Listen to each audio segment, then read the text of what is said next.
Namaskara, this is Shalmali. Today I'm showing a masala rice. This is basically a coconut gravy based vegetable rice, one pot meal. You can put lots of vegetables in this and it is a very tasty recipe. I'll have all the measurement of the ingredients in the description box. Basically, you have to just fry all of these and grind it to a paste. Just you don't have to fry cilantro. Everything else has to be fried. And these cooked beans are optional. I have soaked these beans overnight and then pressure cooked it before I add it to the masala. I have added these beans for extra protein. It is totally optional, and have added lots of vegetables. This rice is gravy based, so rice can be little mushy.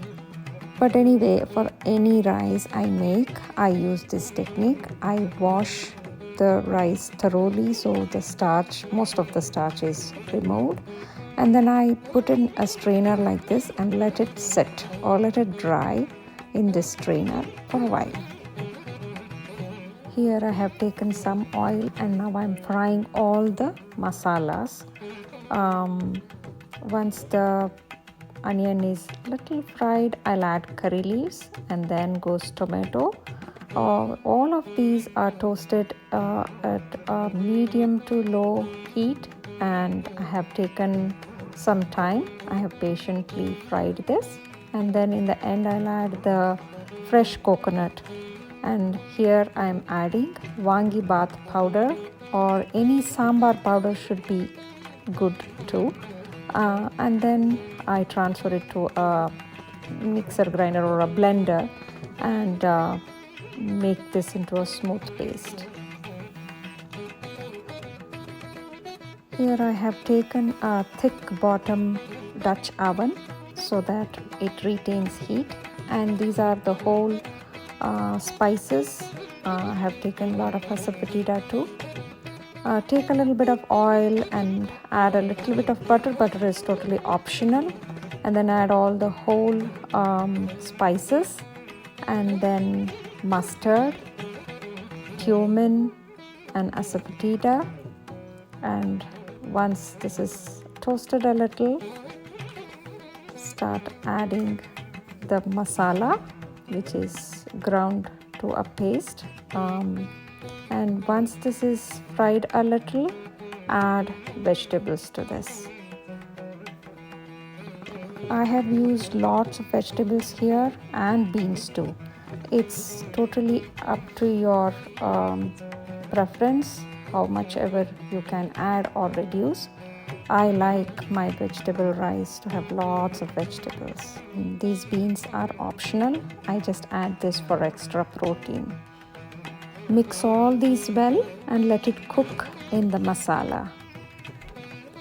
You can add a little water at this point, and I see this gravy is a bit more for the rice I have taken.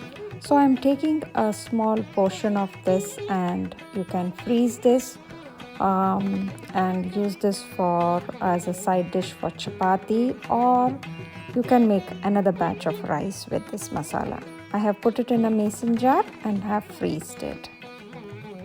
Based on whatever kind of rice you have used, measure water and add it at this point, and taste the gravy. If it requires salt or sourness or anything you need to add, you can add at this point. I'm adding a little bit of tamarind paste as the tomatoes were not that sour. I'm adding a little bit of jaggery just to balance all the flavors together. It is totally optional. This is the best time to make sure the taste, spice and everything is right. And this is dry FENUGREEK leaves, very easily available in any Indian stores. This gives a little bit of aroma and added fiber too. Again, this is optional. As you see, all the ingredients are mixed. Give it a good stir and let it come to a boil, and then add rice to this.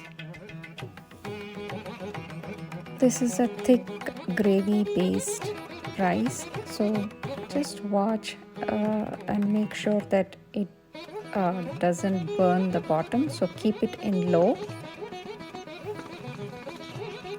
Let it slowly cook in low heat for about 10 minutes and give it a good stir, and close the lid back again and bring the heat up to high for few seconds, and then switch it off and close the lid tight and let it rest and sit for 15 to 20 minutes. Do not open the lid.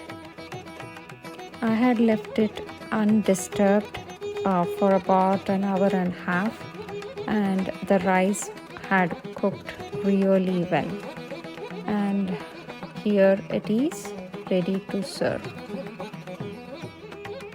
If you are in a hurry, you can let it simmer for another 10 minutes and keep a watchful eye, and you can just close the lid and let it sit for 5 to 10 minutes. It is ready. You can serve this as is or with yogurt sauce or raita.